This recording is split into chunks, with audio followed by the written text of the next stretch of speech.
Good morning, everyone. Welcome to this week's coffee break, our first in the series for the calendar year 2021. We want to welcome you all back from the holidays and look forward this year to a continuing exciting series of long coffee breaks. I'm Neil Ryder, Senior Account Executive with Long Building Technologies, Seattle Security Solutions team. We appreciate you all taking time this morning to join us for a unique long product offering. We hope you all have a cup of coffee and ready to listen for a few minutes to an interesting solution. At this point, I'm going to turn the meeting over to Dan Droker, one of our applications engineers on our Long Security Solutions team. Dan will lay the groundwork for the desktop assist product and what benefits this product offering could provide you, the end user. Good morning, Dan. Good morning. Dan, can you start off by letting us know what was our thought process? What led us to wanting to develop the desktop assist product? Sure. So it is common in security systems to have a panic, duress, or lockdown button installed that allows a user to change some aspect of operation of the system in an emergency. This has traditionally been a hardwired panic button, often at a front desk location. But as security needs have increased, customers have wanted to see these at other locations throughout the building. And because of the wire pulling required, the cost can build pretty quickly. On your current screen, on your slide where with the lockdown button there, that just represents a panic button. That could be located at a hardwired button at a desk or anywhere that we wanted the button located, correct? Exactly. So what about, so essentially the increased need for security to know when an emergency, immediate emergency lockdown, the increased need for security and the ability to maybe offer a button on an affordable scale that we can, multiple buttons led us to the application to start thinking about, hey, what can we do? What we could do to provide a solution to that. Is that correct? That's exactly right. The cost of the traditional hardwired buttons was the main challenge here. There's an additional alternative with wireless buttons. These certainly solve the problem of running cable, but they have some additional concerns, such as the wireless coverage within a facility, the need to replace batteries for them to be operational, as well as the wireless equipment being more expensive. And therefore, since the expense of the hardwired solution, sometimes if you have one button, maybe hardwired is doable. But with the wire cost, the wire pull, some environments can be very difficult to get a hardwired button to. The wireless application with maybe more infrastructure with receivers, transmitters, do they work in this certain environment? So being a security integrator, we come across a lot of situations where we're thinking that either one of those are not ideal solutions. So that kind of led us to the development of the desktop assist product. Yes, exactly.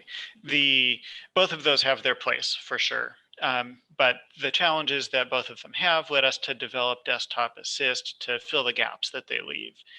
And what Desktop Assist is a software-based panic button that makes use of a customer's existing computer and network infrastructure. So the software can be installed on any computer where a panic button is desired, as long as it's on the network, uses the customer's network to communicate back to the access control system. And because of the integration we've developed, the access control system sees it just the same as it would a traditional hardwired button. That being said, are there specific, since we're on the customer's network, a couple of questions there. Are there specific computer requirements? Does it take a robust computer to run the application?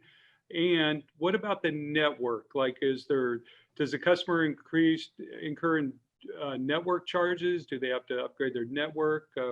Address both of those points, please. Sure. So computer requirements are pretty minimal. It is a Windows application, requires Windows computer for both the server and the desktops where panic buttons are deployed. But the computing requirements are very minimal. It doesn't take much computing power to run. And likewise, it uses very little network bandwidth, as opposed to something like video security. The amount of data transmitted is so much less that there's very almost no impact on the customer's network bandwidth usage. It needs to be a reliable network in order for the panic signal to get through. But other than that, no bandwidth concerns. So would a traditional IT network administrator within pretty much any organization be able to deploy it successfully? Right. We would assist with initial deployment of the server side and train the IT or the people who are going to take ownership of the panic buttons to deploy the individual workstations, something that can be done in a few minutes. What about if the specific buttons are deployed at a computer, a specific office, specific location within an environment? If that person changes locations within the company, within the office, with different office, different location, how does that button transfer? Is it with the computer? How does that work? Sure. The software would remain installed on the computer unless it's specifically removed. We set up each individual panic button station with a unique identifier and program the access control system accordingly to react to that. The identifiers can be easily updated if they need to note a new room or other geographic location. Certainly something that's much easier than rerouting an existing hardwired button. Would Long be responsible for that type of thing, or could the IT administrator within the specific company, or would they be able to make those changes with our assistance? What would be the most efficient way to approach that? We could certainly assist with it if need be, but because of the ease with which the panic button software can be installed to the clients, we would typically encourage the customer to take ownership of that. We would provide the training necessary at the beginning to manage those. Okay, that would be excellent. And at this point, how about, would you have a way to demonstrate the application? Can you show us how it would actually look on a customer's computer? Absolutely, I will try. So the software can be launched with a keystroke on the computer. It's been a little finicky this morning, so this may take, I may need to change a setting for the particular network that I'm on today. And while I'm doing that, I'll say that I'm demonstrating it today with S2, but it also works very similarly with DSX, the other major system that we support.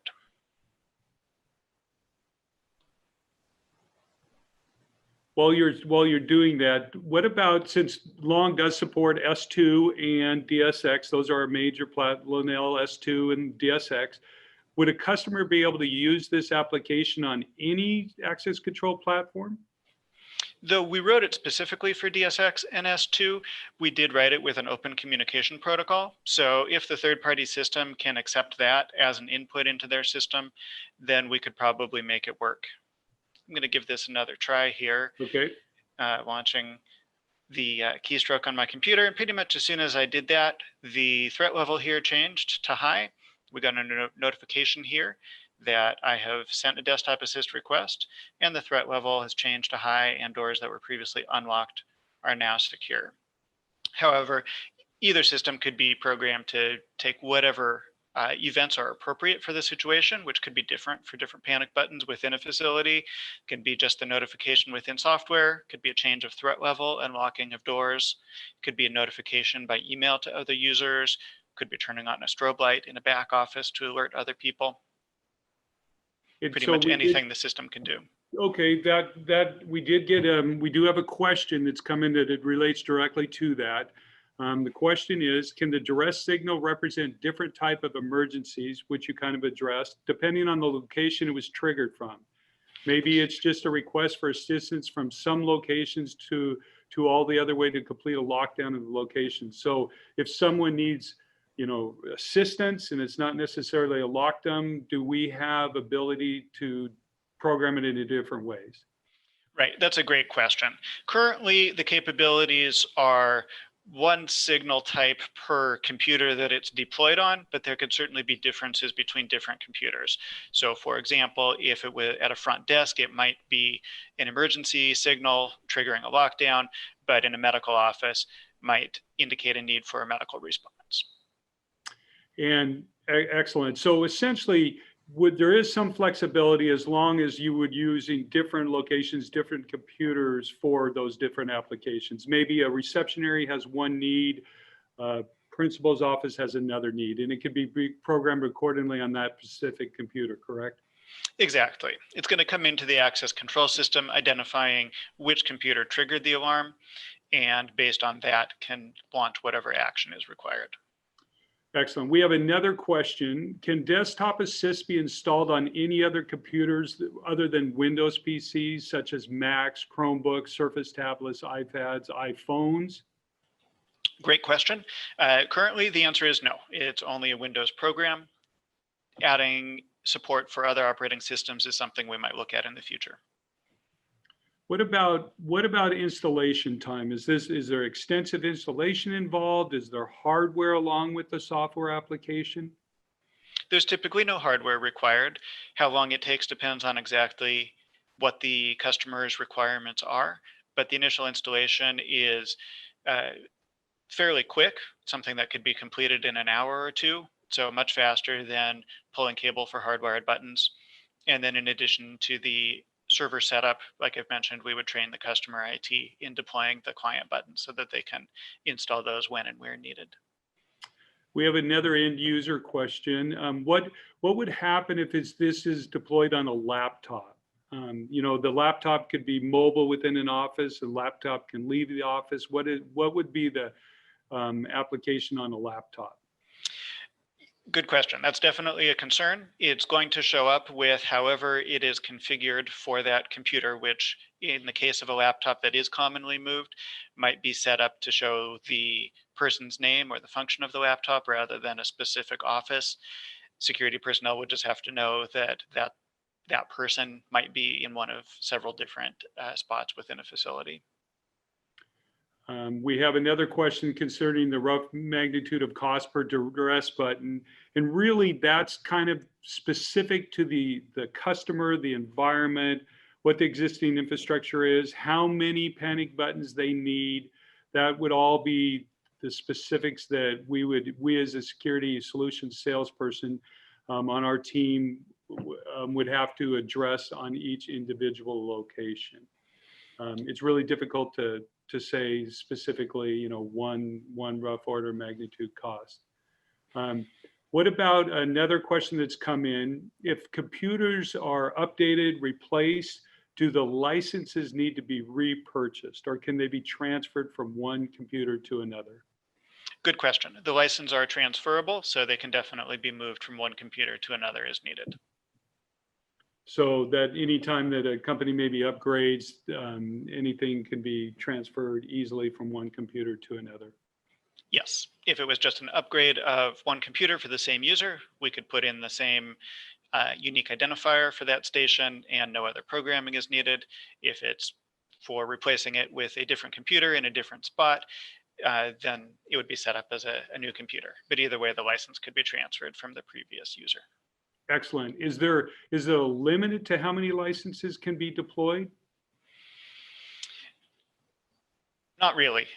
There is a theoretical limit, but it's pretty big, and there are ways of expanding that. So we haven't come anywhere close to reaching the theoretical limit yet.